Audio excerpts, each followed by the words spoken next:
अस्सलाम वालेकुम नाज़रीन इकराम। यूँ तो आए दिन मुल्क भर में निर्भया और साबिया सैफी जैसे कई दिल दहला देने वाले वाक़यात पेश आते हैं, लेकिन इनके अलावा भी कई ऐसे कर्बनाक वाक़यात हैं जो ख़ुद हमारे आसपास होते हैं, जिन्हें अक्सर शर्मिंदगी और बदनामी के डर से मंजर-ए-आम पे नहीं लाया जाता और मुतासिरा बग़ैर इंसाफ के ही इस दुनिया से खामोश रुखसत हो जाती हैं। आज हम एक ऐसा ही सच्चा और दर्दनाक वाक़या कहानी की शक्ल में आपके सामने पेश करेंगे, जिसका उन्वान है पागल। लोग कहते हैं मैं एक पागल हूँ। क्या वाकई में मैं एक पागल हूँ? ये मैं आज तक समझ नहीं पाई, या मुझ में समझबूझ की सलाहियत ही नहीं है। लोग मेरा मजाक उड़ाते हैं, मुझे पागल पागल कहकर चिढ़ाते हैं। मेरे अपने भी मुझसे परेशान हैं। क्या मुझ जैसों को पैदा होने का हक़ नहीं? पैदा हो जाएं तो क्या जीने का हक़ नहीं? हमारे पागल होने में हमारी ख़ता क्या है? आखिर हमारे साथ जानवरों से भी बुरा सलूक क्यों किया जाता है? जबकि मैं एक बाप और 7 माँओं की बेटी हूँ।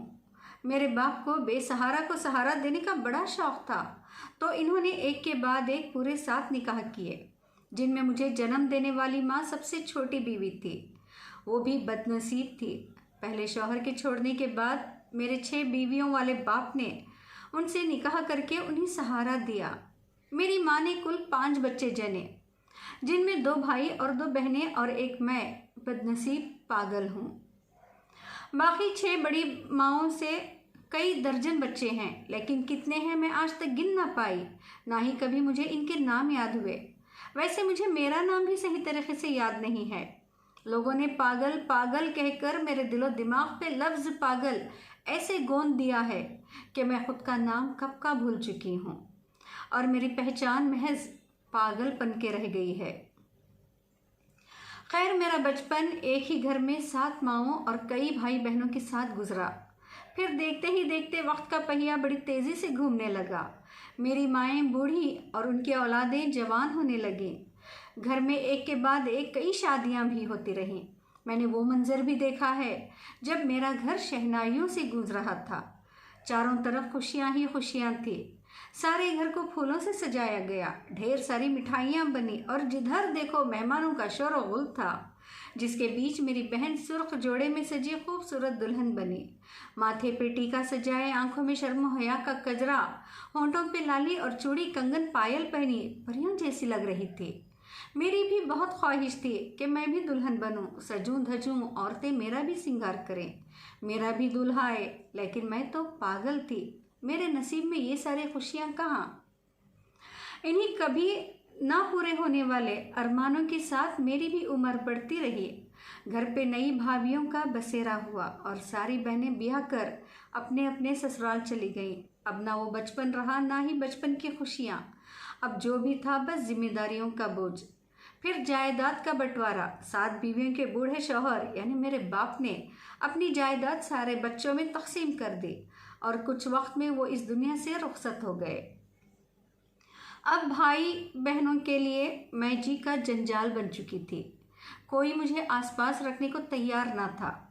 ऐसे में भले सारी दुनिया मुंह फेर दे, लेकिन एक माँ अपनी औलाद को कभी तन्हा बेसहारा नहीं छोड़ सकती थी, और मेरी बूढ़ी माँ ने भी यही किया। माँ मेरे लिए सबसे दूर हो गई। हम माँ बेटी एक छोटे से घर में रहने लगे, लेकिन शायद खुदा को कुछ और ही मंजूर था।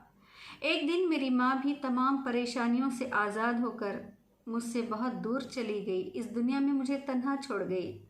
उस वक्त मैं पुख्ता उम्र, पुख्ता जिस्म की मुंदखल यानी पागल लड़की, कम औरत थी। और ये वो उम्र है जब पालतू जानवरों को भी बोझ समझकर रास्तों पे खुला छोड़ दिया जाता है। और यहाँ तो मैं बचपन से लेकर जवानी में भी बोझ ही रही थी, और अब तकरीबन 50 साल के करीब बहन भाइयों के लिए गोली का बैल बन चुकी थी। माँ के गुजर जाने के बाद शुरुआत में तो मजबूरन भाई भावजों ने मुझे कमरे में बांध कर रखा, लेकिन बहुत जल्द थक कर हर कोई मुझसे पीछा छुड़ाने लगे। बहनों के लिए तो मैं हमेशा से रुसवाई का सबब थी। ऐसे में अब दुनिया में कोई ऐसा नहीं था जो मेरे सर पे सायादार शजर बनता। जल्द गलियों चौराहों की फुटपातें मेरा आशियाना बन गईं। पेट की आग बुझाने लोगों के झूठे बर्तन या छोटा मोटा काम कर लिया करती, जिसके बदले एक दो रोटी तो मिल ही जाती, या कहीं कोई हमदर्दी से कुछ खाने को दे देता। कभी बस स्टैंड में सो जाती तो पुलिस डरा कर भगा देती। ऐसे ही वक्त गुजरता रहा। अब मेरे अपनों को मेरी बिल्कुल भी परवाह नहीं रही। परवाह क्या, वो तो मुझे भूल ही गए थे कि मैं जिंदा भी हूँ या मर गई, कहाँ थी, कैसी थी, किस हाल में थी, मुझ पे क्या गुजर रही थी, इससे किसी का कोई लेना देना ना था। मैं भीख मांगती तो भी पागल थी, मैं पत्थर खाती तो भी पागल थी, लोगों का झूठा खाती तो भी पागल थी। और पागल तो किसी की सुनती नहीं, मानती नहीं। ये एक बहाना मेरे अपनों के लिए काफ़ी था, जिससे वो मुझसे अपनी जान छुड़ा सकते थे।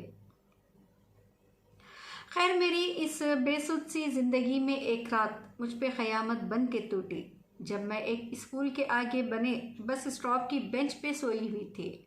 उस वक्त 4 काले साए मेरे ऊपर गिद्ध बंद कर टूट पड़े। वो मेरे जिस्म को नोच रहे थे और मैं बेबस बेसहारा अपने जिस्म पे मसलते जगह जगह मुझे डसते इन सांपों को खुद से दूर ना कर पाई। उन शैतानों को मुझ पे ज़रा भी तरस नहीं आया। मेरे जिस्म को बेदर्दी से नोचने के बाद इन्होंने एक बड़े से पत्थर से मेरा सर कुचल दिया। मैं खून से तरबतर बेजान सी हो गई। इस वाक़ये के बाद कई लोगों के लिए मैं मर गई थी, लेकिन मुझ जैसी पागल बदनसीब को इतनी आसानी से मौत भी कहाँ ले जाती। उसने भी मुझे खैरात की ज़िंदगी लौटा दी और एक बार फिर मैं अपनों की जान पे बोझ और मुसीबत बन गई। पुलिस ने ऊपर ऊपर से दिलासा देकर सारे मामले को रफा दफा कर दिया। मेरे लिए इंसाफ की मांग या कानूनी कार्रवाई करता भी कौन? मेरे अपने तो मेरी मौत के मुंतज़िर हैं, और जब अपनों को ही मेरे दर्द, मेरी तकलीफ़ का एहसास नहीं, जब मेरे शहर के ज़िम्मेदारों को मुझ पे हुए जुल्म की कोई परवाह नहीं, तो मैं गैरों से क्या शिकायत करूं? उस रात जिन्होंने मुझे नोचा था वो आज भी आज़ाद हैं। कोई ये तक नहीं जानता कि वो कौन है। किसी ने जानने की कोशिश तक नहीं की। शायद वो दरिंदा आज भी मुझ जैसी ना जाने और कितनी बदनसीबों की तलाश में हो, उसे भी मेरी तरह नोच खाकर अधमरा करके छोड़ दें। काश उन दरिंदों ने मुझे पूरा मार दिया होता।